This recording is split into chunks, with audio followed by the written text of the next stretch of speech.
ওং নমঃ ভগবতে বাসুদেবায়। শ্রীমদ্ ভগবদ গীতা অষ্টাদশ অধ্যায় মোক্ষযোগ। হরে কৃষ্ণ। আজ আমরা মোক্ষযোগের 28 নম্বর শ্লোকটি শুনব।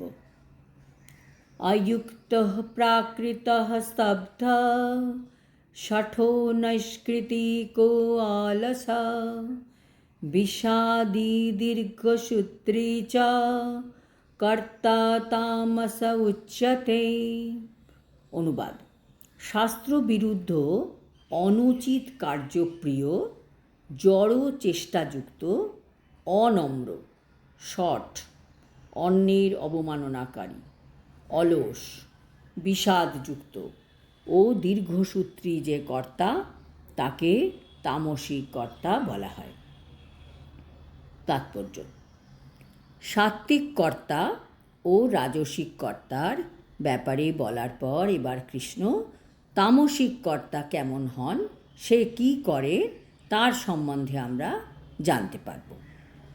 এইগুলি শোনার পর আমাদের নিজেকে পরীক্ষা করা উচিত যে আমার মধ্যে এর কি কি গুণ বেশি আছে, সেগুলোকে কিভাবে আমি দূর করব।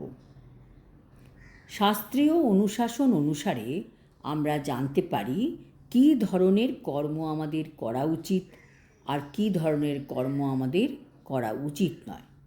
যারা এই সমস্ত অনুশাসন মানে না, তারা অনুচিত কর্মে প্রবৃত্ত হয় এবং এই ধরনের মানুষেরা সাধারণত বিষয়ী হয়। ভগবদ গীতা হচ্ছে আমাদের লাইফ ম্যানুয়াল, যাতে পরিষ্কারভাবে লেখা আছে আমাদের কি করা উচিত আর কি কর্ম আমাদের করা উচিত নয়। যারা সাত্ত্বিক গুণে রয়েছেন এবং রাজসিক গুণে রয়েছেন, তারা চেষ্টা করেন নিয়ম মেনে চলার, কিন্তু কিছু মানুষ আছে যারা তাদের মন যা বলবে সেই অনুযায়ী সে চলে। তারা গীতা মানে না, নিয়ম মানে না, তারা প্রকৃতির গুণ অনুসারে কর্ম করে, শাস্ত্রের অনুশাসন অনুসারে নয়। মন তাদের ইন্দ্রিয় তৃপ্তি অনুযায়ী চলায় সবসময় উদ্বুদ্ধ করে।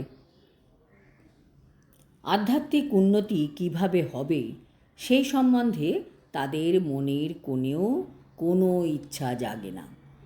পশু সমার জীবনযাপন করতেই তারা ভালোবাসে। এই ধরনের কর্মীরা সাধারণত খুব একটা ভদ্র হয় না এবং প্রায়শ তারা অত্যন্ত ধূর্ত হয় এবং অপরকে অপদস্থ করতে খুব পটু হয়।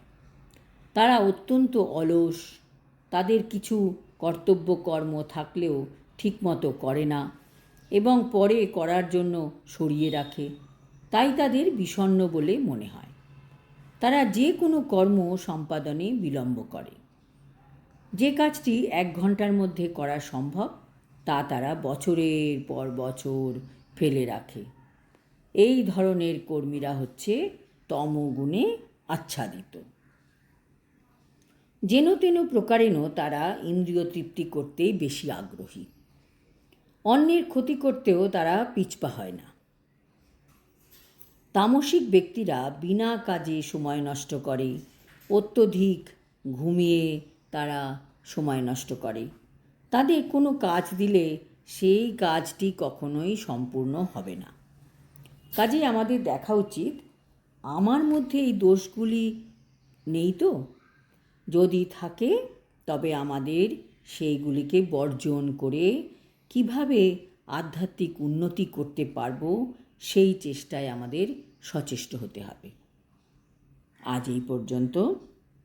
পরের শ্লোক থেকে ভগবান ত্রিগুণ অনুসারে বুদ্ধির ও ধৃতির যে ভেদ, তার সম্বন্ধে বলবেন।